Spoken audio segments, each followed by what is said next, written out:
Review of how I reboarded this sucker. It was all rotted out, holes in it. This bar spot welded in a couple of spots. Just grinded it loose. Popped it up, didn't even break it loose from over there. Just popped it up. Took the boards out one by one. They just slid in down here. Just cleaned it out with the wire wheel, blew it out and everything. And got them all out.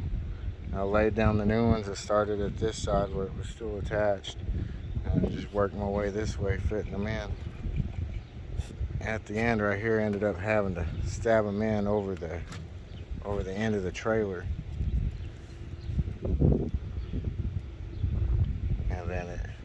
And then it was a little tight, but it went down. Then I drilled through the little strap and all the way through the iron under the trailer. Put a couple of carriage bolts and had to use a welder.